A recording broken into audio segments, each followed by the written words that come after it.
I'm sorry Fahad. No, I am sorry. मुझे अम्मी से नहीं कहना चाहिए था। लेकिन उन्होंने आपको कसम दी थी। नाजिया, मैं तुम्हें चाहता हूँ बहुत ज़्यादा।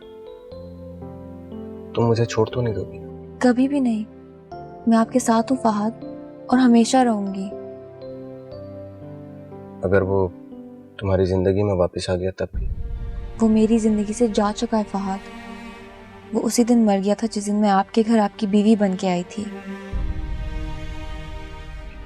कभी तो उसका ख्याल आया होगा, कोई सोच, कुछ भी?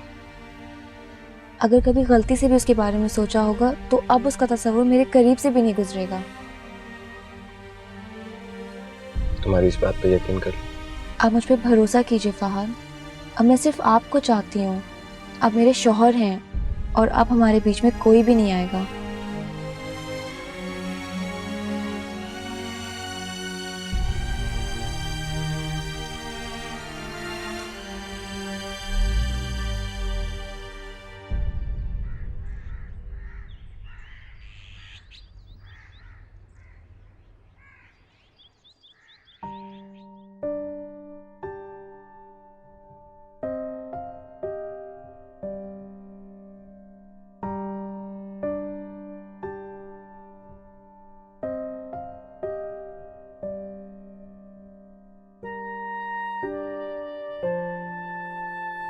बिल्कुल ऐसे ही कपड़े पहना करो, बहुत अच्छी लगती है।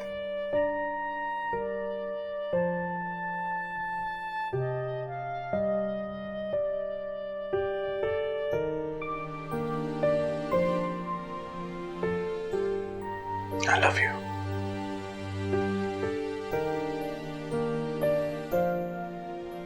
अस्सलाम वालेकुम अम्मी। वालेकुम अस्सलाम। रात को किस वक्त आई थी? 12 बजे तक। कोई नहीं, मैंने तो घड़ी देखी थी 12:10 तक तुम नहीं आई थी। हो सकता है 12:15 हो गए हो, मैंने टाइम पर गौर नहीं किया। तो किया करो ना। देखो भाई, जो वक्त की कदर नहीं करते ना, वक्त भी उनकी कदर नहीं करता। फहद से बात हुई तुम्हारी? किस बारे में? अरे हम तुम्हें तुम्हारे मैके छोड़ कर आए थे, उस बारे में। जी। साफ बात है, मेरी मर्जी नहीं थी तुम्हें वापस लाने की। ये तो फहद की वजह से मैं चुप हो गई। अब इस घर की इज्जत तुम्हारे हाथ में है, आइंदा कोई ऐसी बात ना हो। अस्सलाम वालेकुम मम्मी। वालेकुम अस्सलाम। मुझे बताया इसने कि तुमसे इसकी बात हो गई। जी, बात हो गई। अच्छी तरह समझा दिया था ना इसको? जी, समझा दिया था। जरा सख्ती से समझाना था। जी अम्मी, अब इसकी ज़रूरत नहीं पड़ेगी। हाँ भाई, अब तुम तो बड़े हो गए हो, बेहतर समझते हो कि क्या ज़रूरत है और क्या नहीं है। कल को कोई बात हुई तो मुझसे मत कहना। बहरहाल आइंदा हम इस बारे में कोई बात नहीं करेंगे। जी बेहतर अम्मी, अब हम इस सिलसिले में कोई बात नहीं करेंगे। आप नाश्ता कर लीजिए। सॉल्ट देना प्लीज़।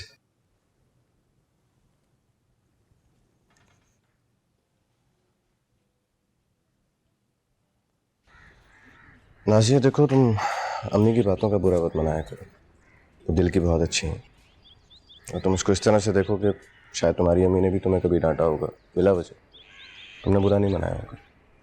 अगर उनको अपनी अम्मी मान लोगी तो तुम्हें अपनी अम्मी से ज़्यादा प्यार देंगे। जी। और उनके दिल से अगर देखा जाए तो उनके पास तो रीज़न है नाराज़ होने की। उनके तो बेटे ने कभी अफेयर नहीं चलाया, बहू तो दूर की बात है। बहू तो घर की इज्जत होती है ना। जी। Well, now you have to be careful. इंसान अगर अपने किसी बुरे बिहेवियर की वजह से किसी बुरी सिचुएशन में फंस जाता है तो उसको अपने बिहेवियर को चेंज करने की ज़रूरत होती है। तुम अपना बिहेवियर चेंज कर लो, अम्मी के दिल में तुम्हारी इज्जत फिर से वैसी हो जाएगी। तो क्या अभी उनके दिल में मेरे लिए इज्जत नहीं है? कैसे हो सकती है यार? तुम जानती हो वो एक बहुत सिंपल सी खातून है, ऐसी बातें इमेजिन भी नहीं कर सकती। और मुझसे भी थोड़ी सी गलती हो गई, मैं उनसे ये बात शेयर कर गया। खैर, वक्त के साथ साथ सब ठीक हो जाएगा। यू नो मैं जी। तो अच्छा, अब मैं ऑफिस चलता हूँ, शाम में मैं जल्दी आ जाऊँगा, फिर कहीं खाने पे चलते हैं। ऑफिस।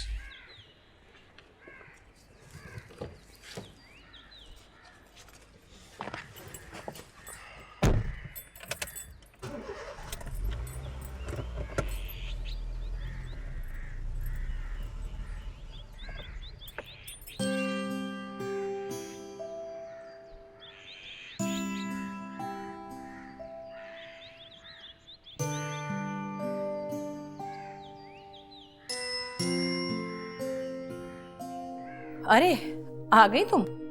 मुझे तो लगता था साथ ही चली जाओगी उसके। बाग में एक दो पौधे देखने लगी थी। अच्छा अच्छा, चलो सुन के अच्छा लगा कि तुम्हें बाग और फूलों से दिलचस्पी है, वरना देखने से तो लगता नहीं था कि तुम्हें इन चीज़ों से कोई सरोकार भी है। खैर आ गई हो तो अब कपड़े बदल के ना थोड़ी डस्टिंग कर लो, मासी नहीं आई आज। जी अच्छा। कहीं मियाँ से मेरी शिकायत न कर देना कि सास बहुत काम करवाती। नहीं अम्मी, जो काम होगा मैं करूँगी, ये मेरा ही तो घर है। खैर घर तो ये मेरा है, लेकिन चलो। मेरा वो मतलब नहीं था। देखो नाजिया बीबी, तुम बोलो कुछ और उसका मतलब कुछ और हो, ये खेल मेरी समझ में आता नहीं है। बहरहाल अभी कपड़े बदल लो और फिर हाँ, कल से एक बात और याद रखना, फहद को यहीं से रुखसत कर देना, गेट तक जाने की जरूरत नहीं है। नौकर चौकीदार देखते होंगे तो अच्छा नहीं लगता। ठीक है? जी।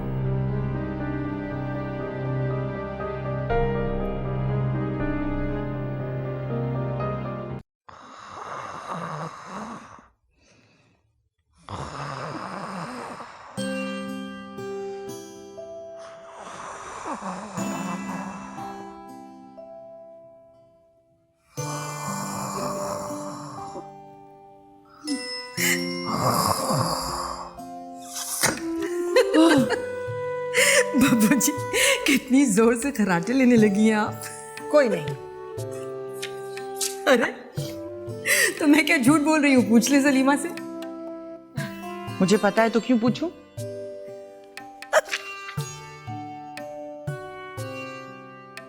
नाजिया का फोन आया था?